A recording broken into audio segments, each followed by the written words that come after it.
عید وإنا لموسعون، آسمان کو ہم نے اپنے دست قدرت سے بنایا ہے اور اس کو ہم قیامت تک پھیلاتے رہیں گے۔ قرآن کہہ رہا ہے اس کو ہم پھیلاتے رہیں گے۔ اور یہ ہے آسٹرونومی کے لیے، یہ جو جس کا نام میں نے لیا ہے اسٹیفن ہاکنگ، اس نے کہا یہ 20ویں صدی کی سب سے بڑی تحقیق ہے، سب سے بڑی تحقیق ہے۔ مجھے معلوم نہیں 14ویں صدی میں، 14 صدی پہلے ہی یہ تحقیق اللہ کے کلام میں آ چکی۔ عزیزان گرامی، اور یہ آپ کو بگ بینگ کا جو میں نے بتایا تھا فرسٹ ڈے، آپ نے سنا ہوگا، اس زمانے میں نہیں بلکہ یہ بگ بینگ کا جو وہ لایا ہے جس نے آسٹرونومی میں، جو سب سے پہلے سائنسدان نے کہا کہ پہلے یہ زمین آسمان سب چیزیں ایک ہی تھیں، ایک بڑا دھماکہ ہوا، اس سے پوری کائنات پھیلی۔ ان کا اب جا کر کے یہ نظریہ ہوا کہ ایک بڑا دھماکہ ہوا، اس کے بعد سب چیزیں الگ ہو گئیں، چاند الگ ہوا، تارے الگ ہوئے، اور سورج الگ ہوا، زمین الگ، آسمان الگ۔ اس تھیوری کو قرآن نے خود بیان کیا ہے۔ اولم یر الذین کفروا ان السماوات والارض کانتا رتقا ففتقناہما، اللہ فرماتا ہے اے محبوب کیا نہیں دیکھتے وہ کافر اب بھی انکار کر رہے ہیں، زمین اور آسمان ملے ہوئے تھے، ہم نے ان کو پھاڑ کر کے الگ کیا۔ فتقناہما، فتق کہتے ہیں ایسا زور کا دھماکہ ہونا اور جھٹکا دینا جس سے ساری چیزیں بکھر جائیں، اور قرآن نے اس بگ بینگ کا ذکر کیا ہے۔ یہ اور بات ہے کہ اس کی تحقیقات اور ہوتی رہیں گی۔ ایسٹرولوجی جس میں علم نجوم ہے، اس کے متعلق بھی میں نے بتایا تھا کہ ستاروں کے متعلق بلیک ہول کا تذکرہ سورہ واقعہ میں موجود ہے۔ اللہ فرماتا ہے لا اقسم بمواقع النجوم، قسم ہے ان جگہوں کی جہاں جا کر کے ستارے فنا ہو جاتے ہیں، اس کو آج سائنسدان بلیک ہول کہتے ہیں۔ یہ ایسٹرولوجی ہے۔ اور بوٹانی جانتے ہوں گے آپ، علم نباتات، پودوں کا علم، یہ ایک پورا باضابطہ ایگریکلچر، اس پر تو یونیورسٹیاں قائم ہیں جس میں پودوں کی نشو و نما کے متعلق تحقیقات ہوتی ہیں، اور قرآن اس کی تمام تفصیلات بتا رہا ہے۔ وَمِن كُلِّ الثَّمَرَاتِ جَعَلَ فِيهَا زَوْجَيْنِ اثْنَيْنِ، اللہ فرماتا ہے ہر پھل میں ہم نے میل اور فیمیل رکھا ہے۔ آج کے سائنس کہہ رہا ہے ہر درخت میں میل اور فیمیل ہوتے ہیں۔ یہ قرآن کے وہ علوم ہے۔ بوٹانی اس علم کو کہتے ہیں نا، اب میرے پاس اسٹوڈنٹس ہوں گے کوئی ایگریکلچر کے، درختوں کے، پیڑ پودوں کے معاملات کے سلسلے میں قرآن کی ایک نہیں 10 آیتیں میں تمہارے سامنے پیش کروں گا۔ اس کے علاوہ زولوجی، ایسٹرولوجی کے علاوہ زولوجی جانوروں کا علم، حیوانات کا علم، اس علم پر بھی آج کروڑوں ڈالر خرچ کیے جاتے ہیں۔ زولوجی اور اینیملز کے اوپر ریسرچ کیے جاتے ہیں۔ زولوجی قرآن میں بیان ہے۔ تمہیں معلوم ہے وَمَا مِن دَابَّةٍ فِي الْأَرْضِ وَلَا طَائِرٍ يَطِيرُ بِجَنَاحِهِ إِلَّا أُمَمٌ أَمْثَالُكُمْ، ایک سائنسدان ہے، اس سائنسدان کا نام میں تذکرہ نہیں کر رہا ہوں، اس نے سب سے پہلے کہا جانوروں میں بھی انسانوں جیسی کچھ عادتیں ہیں، میں نے ان پر تحقیق کی ہے۔ اس سائنسدان نے کہا، اور رب تعالیٰ فرماتا ہے زمین میں کوئی جانور ایسا نہیں، اور اڑنے والے پرندوں میں کوئی ایسا نہیں، الا امم امثالکم، وہ سب کے سب تمہارے جیسی سوسائٹی رکھتے ہیں، تمہارے جیسی سوسائٹی، ان کے خاندان ہوتے ہیں، ان کے اپنی برادریاں ہوتی ہیں، ایک ہی خاندان کے ساتھ اڑتے ہیں، آتے ہیں، جاتے ہیں۔ یہ پرندوں کا معاشرتی معاملہ یہ زولوجی کہلاتا ہے، آج کی تحقیق میں ہے اور قرآن میں موجود ہے۔ قرآن اس بات کو پہلے بتا چکا ہے۔ صرف پرندوں کی بات نہیں میرے عزیزوں، اس کے علاوہ جو اور بھی اس میں ہے، قرآن پاک میں چونٹیوں کا علم، ایک سائنسدان ہے، اس نے کہا ہے کہ چونٹیاں بات کرتی ہیں ایک دوسرے کو، اور یہ سب ایک دوسرے کے کانٹیکٹ میں آ کر کے ہی کام کرتی ہیں۔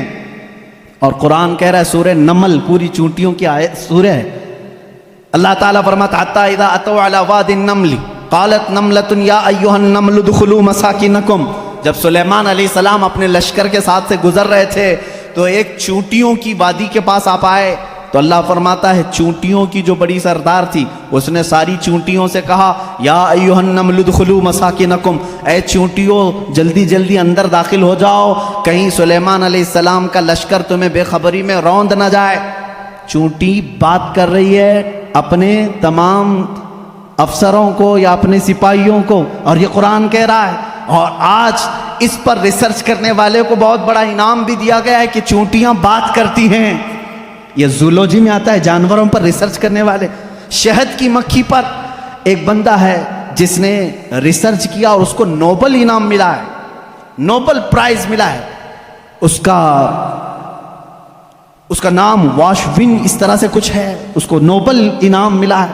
اس نے کہا یہ مکھی جو ہے جو چھتے پر آتی ہیں، ان کے اندر ایک کمیونیکیشن ہوتا ہے، ان کے اندر ایک رئیس ہوتی ہے، ایک ملکہ ہوتی ہے، سردار ہوتی ہے.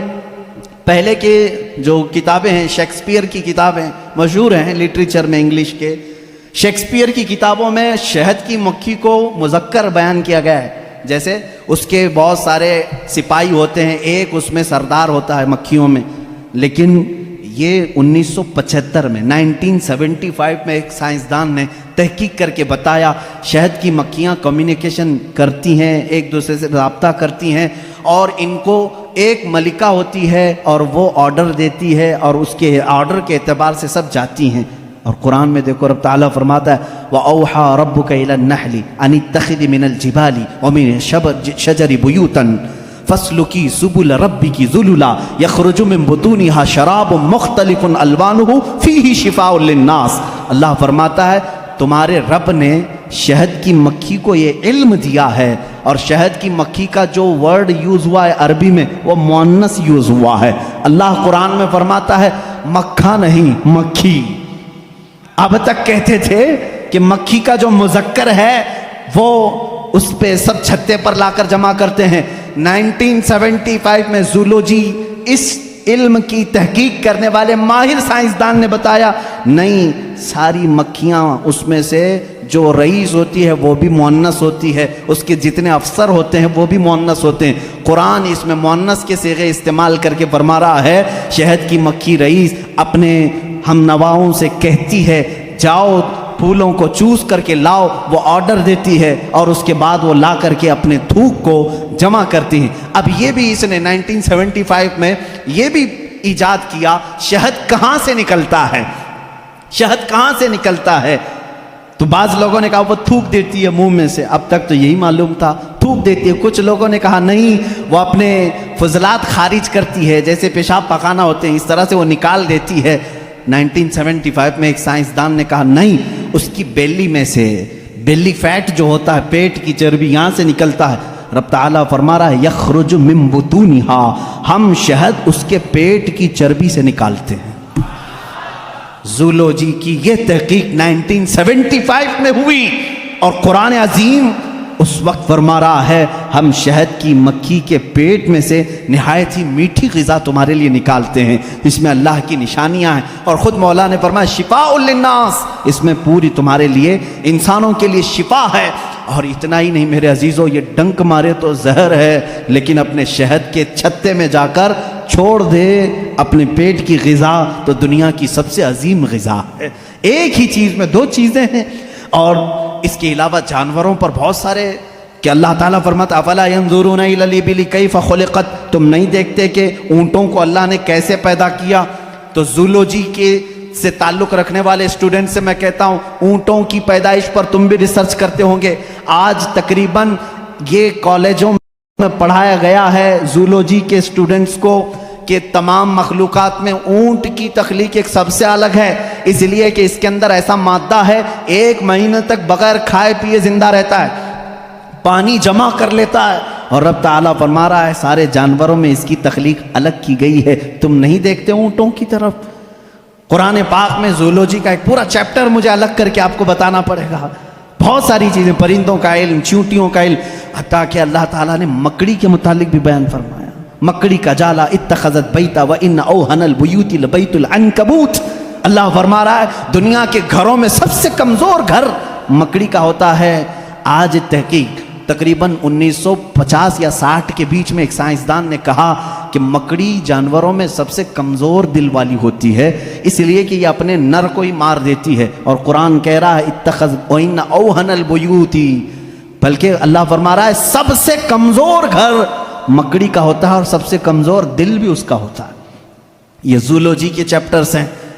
اگر اس کے بعد اور تھوڑا سا نکلو گے تو پھر میں اگر آپ کو آگے لے جاؤں میڈیسن کے بارے میں قرآن نے کیا کیا کہا ہے، بہت بڑا ایک طویل چیپٹر ہے میڈیسن، دوائیوں کے متعلق قرآن میں پورا علم موجود ہے۔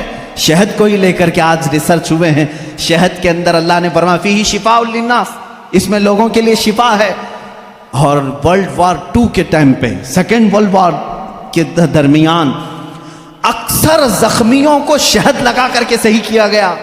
آج بھی جو جدید ترقی یافتہ کنٹریز ہیں ان کے ہاں شہد پر ریسرچ ابھی بھی چل رہا ہے، اور انہوں نے کہا ہے کہ اس میں وٹامن کے پایا جاتا ہے جو کسی دوسری چیز میں ہوتا ہی نہیں ہے۔ یہ زخموں کو بہت جلدی ختم کر دیتا ہے اور زخموں پر فنگس آنے نہیں دیتا، انفیکشن آنے نہیں دیتا۔ رب فرما رہا ہے فیہ شفاء للناس، میڈیسن کا تذکرہ کیا قرآن میں نہیں ملتا؟ میڈیکل کے اسٹوڈنٹس اور اگر آگے آئیں تو میں ایمبریالوجی کے متعلق بتاؤں آپ کو۔ ایمبریالوجی کیا ہے؟ یہ علم الجنین، بچے کی ولادت کے جو معاملات ہوتے ہیں اس کو ایمبریالوجی کہتے ہیں۔ ڈاکٹرز ہوں گے وہ سمجھیں گے ہماری بات کو۔ ایمبریالوجی ایک پورا کا پورا علم ہے، اور انہی کی باتوں سے میں آپ کو بتاؤں۔ ایمبریالوجی میں کہا گیا ہے کہ سب سے پہلے پانی کا ایک قطرہ مرد کے نطفے سے گا کر ماں کے رحم مادر میں جمع ہوتا ہے۔ پہلے قرآن کی آیتیں پڑھو، وَلَقَدْ خَلَقْنَا الْإِنسَانَ مِنْ سُلَالَةٍ مِنْ طِينٍ ثُمَّ جَعَلْنَا النُّطْفَةَ عَلَقَةً فَخَلَقْنَا الْعَلَقَةَ مُضْغَةً فَخَلَقْنَا الْمُضْغَةَ عِظَامًا فَكَسَوْنَا الْعِظَامَ لَحْمًا۔ اللہ تعالیٰ نے اس آیت کو، اس طرح کی آیت کو 3 یا 4 مرتبہ انسان کی تخلیق کیسے ہوئی، رب فرماتا ہے اللہ تعالیٰ نے نطفے سے تمہیں پیدا کیا، نطفے سے۔ اچھا، میں ایک ڈاکٹر صاحب سے بات ہو رہی تھی، انہوں نے کہا پورا نطفہ جو ہوتا ہے انسان کا، منی جو مرد کی ہوتی ہے، اس میں ایک بار کی منی میں تقریباً 30 لاکھ سپم ہوتے ہیں، جو جراثیم جس کو کیڑا یہ لوگ کہتے ہیں، جو جا کر کے عورت کے اوم میں، یعنی اس کے بیضے ہوتے ہیں، انڈے ہوتے ہیں، اس میں ٹکراتا ہے اور جا کر کے فکس ہو گیا اگر ایک جراثیم، ایک کیڑا، ایک سپم کا، تو پھر بچے کی ولادت وہاں سے شروع ہوتی ہے۔ تو انہوں نے کہا کہ 30 لاکھ میں سے ایک ہی جاتا ہے، 30 لاکھ میں سے ایک ہی جاتا ہے۔ اور رب تعالیٰ کے اس کلام پر قربان جاؤ، اللہ فرماتا ہے سلالۃ من ماء مہین، کہ جب تم نطفہ ڈالتے ہو تو بہت سارے پانی میں سے جو اصل ہوتا ہے مولا اسی سے پیدا کرتا ہے۔ سلالہ کہتے ہیں سب سے قیمتی چیز، اس میں سے جو اصل ہے اسی سے پیدا کرتا ہے۔ 30 لاکھ اگر سپم میں جراثیم آئے ہوں، صرف ایک ہی سے پیدا کیا جاتا ہے۔ پھر اس کے بعد اللہ تعالیٰ نے فرمایا ہم اس کے ذریعے سے علقہ بناتے ہیں۔ علقہ کیا ہے؟ مضغہ کیا ہے؟ علقہ بستہ خون ہے، بستہ خون مطلب خون جیسے ہوتا ہے۔ میں نے ایک ڈاکٹر سے پوچھا اس میں ہی انٹرنیٹ پر، تو انہوں نے ایک تحقیق مجھے بھیجی کہ ایمبریالوجی کے شروع کے دنوں میں یہ ہوتا ہے کہ جیسے جونک ہوتی ہے نا، جونک ایک کیڑا ہے، چپک جائے تو چھوڑتا نہیں ہے، تو علقہ قرآن میں ذکر ہے، میں اس پر پڑھ رہا تھا۔ علقہ جیسے چنگم والی چیز ہوتی ہے، چپکنے والی، اگر خون کے چپکنے والے حصہ کوئی بن گیا تو اس کو علقہ کہتے ہیں۔ اور آج ڈاکٹرز کہہ رہے ہیں نطفے کے بعد اگر سب سے پہلے بچے میں کچھ بنتا ہے تو وہ گم ٹائپ کا ایک خون بنتا ہے جس کو قرآن بتا رہا ہے۔ یہ ساری چیزیں سونوگرافی کے بعد معلوم ہوتی ہیں، سکین کرنے کے بعد معلوم ہوتی ہیں، اور اس کے بعد مضغہ ہے، گوشت کا ایک لوتھڑا، اس میں اللہ تعالیٰ نے جو مضغہ لفظ استعمال فرمایا، اس کا مطلب کیا ہے؟ یہ بھی ڈاکٹرز اس کی بھی تسلیم کریں گے۔ ایک بہت بڑا سائنسدان ہے، اس سے پوچھا گیا 3rd سٹیج ایمبریالوجی سٹیجز میں سے 3rd سٹیج کیا ہے؟ تو اس نے ایک لمبا سا آٹا یا کچھ چنگم لیا، اس کو دانتوں میں رکھا، چبا کر کے دکھایا، ایک لمبا کیڑا اور اس پر دانتوں کے نشان، دانتوں کے نشان۔ ڈاکٹرز جب سکیننگ کریں گے تو ان کو یہ پتا چلے گا کہ پہلے ماں کے پیٹ میں ایک لمبی چیز بنی جس پر دانتوں کے نشان جیسے۔ قرآن نے مضغہ کہا۔